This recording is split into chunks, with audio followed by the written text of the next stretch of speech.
Your 2-year-old phone is not lying to you. It really is slower than the day you bought it, and most of that slowdown has nothing to do with the chip wearing out. The bigger reasons are a worn battery, the phone deliberately throttles, software that got heavier while your hardware stood still, and storage that quietly fills until the whole system starts gasping. By the end of this, you will know exactly which of those is dragging your phone down and which fixes actually work versus the myths that waste your afternoon.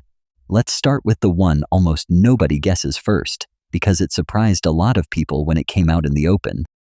Back in late 2017, Apple admitted it was slowing down iPhones with aging batteries on purpose.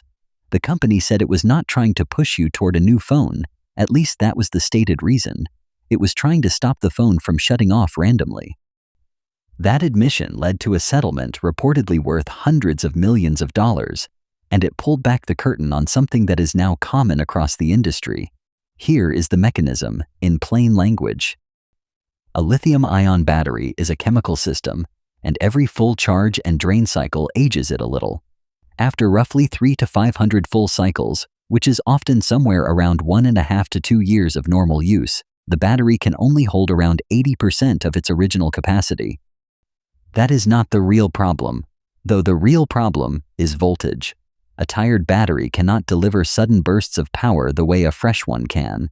When your processor wants to sprint, say to open a heavy app or load a game, it briefly demands a big gulp of current. A healthy battery hands it over. A worn battery sags, the voltage drops, and the phone would simply power off to protect itself. To prevent that ugly shutdown, the operating system steps in and caps how fast the processor is allowed to run. You feel that cap is lag, the chip is fine. The battery is the bottleneck, and the software is babying it. So if your phone got noticeably slower around the 1 to 2 year mark, and the battery also drains faster, those two facts are almost certainly the same story. Hold that thought, because the fix for this one is the single highest leverage thing you can do, and we will get to it. Now the second big driver, and this one is sneakier, because it happens a little at a time, software bloat. The day your phone launched, its operating system and your favorite apps were tuned for the hardware of that moment. But software does not sit still. Every few weeks an app updates. Every year the operating system gets a major new version with new animations, new background features, smarter assistants, and richer graphics. Each update is built and tested mostly on the newest, fastest phones in the lab. Your older phone still has to run all of it. The same camera app that opened instantly 2 years ago is now doing more work behind the scenes, on a chip that has not changed. It is a bit like a delivery route that keeps adding stops while the truck stays the same size and the schedule stays the same. Nothing is broken, but everything takes a little longer. This is why a phone can feel snappy on the version it shipped with, and sluggish 3 operating system updates later, even with a perfect battery. There is a related trap here, and it catches people who think they are being smart. Sometimes a major update genuinely is too heavy for very old hardware, and updating makes things worse, not better. But far more often, refusing every update leaves you stuck on old software with known bugs and security holes, and the apps you rely on stop supporting your version anyway.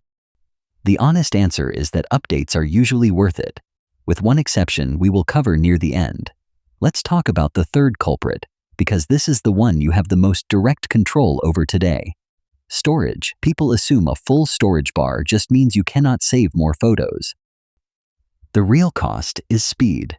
The flash storage inside your phone needs a chunk of free space to work efficiently. It constantly shuffles data around in the background, a kind of housekeeping, and it needs empty room to do that shuffling. When your storage creeps past roughly 80 to 90% full, that breathing room disappears. Writing new data gets slower. The system has less space for temporary files and caches, so apps that used to load from fast local storage have to rebuild things from scratch. Everything from saving a photo to opening a chat thread can stutter. As a rough rule of thumb, try to keep at least 10 to 15% of your storage free, and the difference can be genuinely noticeable. While we are here, let's kill a myth that wastes a lot of time. Closing all your background apps does not speed up your phone. Modern operating systems on both iPhone and Android are very good at managing memory on their own. When an app sits in the background, it is usually frozen and using almost nothing. Force quitting it and reopening it later actually costs you because the phone has to load the whole thing from cold storage again, which uses more power and more time. Swiping away every app feels productive. It is mostly theater. So let's pull this together into what actually moves the needle, in order. First, and most important, check your battery health. On an iPhone, go to Settings, then Battery Health, and look at the maximum capacity number. If it has dropped below roughly 80%, that throttling we talked about is very likely your main problem. On many Android phones, you can find similar battery diagnostics in Settings or in a built-in device care section. A fresh battery is often a $50 to $80 repair, and people are routinely shocked at how much faster their phone feels afterward. It can genuinely feel like a new device because in the way that matters most, it is. Second, reclaim your storage. Go into your settings and find the storage breakdown, which shows you exactly what is eating space. Offload or delete a few large apps you never open, clear out downloaded videos and podcasts, and move your photo library to the cloud or a computer if it has ballooned. Getting back above that 10 to 15% free buffer is one of the fastest wins available, and it costs you nothing. Third, do a clean restart, and not just a lock screen tap. Fully power your phone off and back on once in a while. This clears out memory leaks, stops runaway background processes, and lets the system start fresh. A surprising amount of mysterious slowness clears up after a real reboot, and most people go weeks or months without ever doing one. Fourth, be deliberate about updates.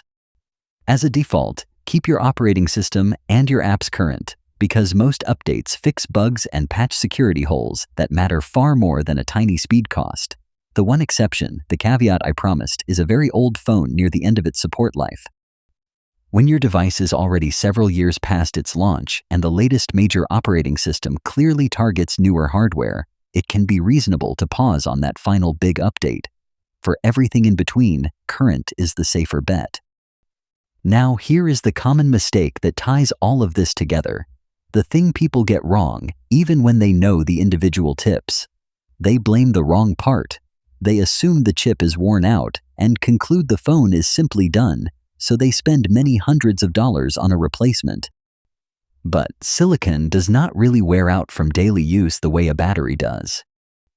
In the overwhelming majority of cases, a phone that feels old is suffering from a tired battery, a stuffed storage drive, and software that outgrew it, every one of which is fixable for a tiny fraction of a new phone's price.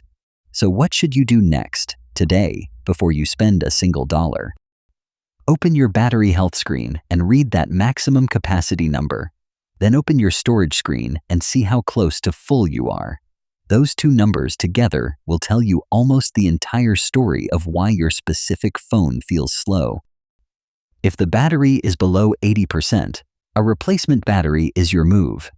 If storage is jammed near the top, clear it tonight, then restart the phone and judge it fresh in the morning.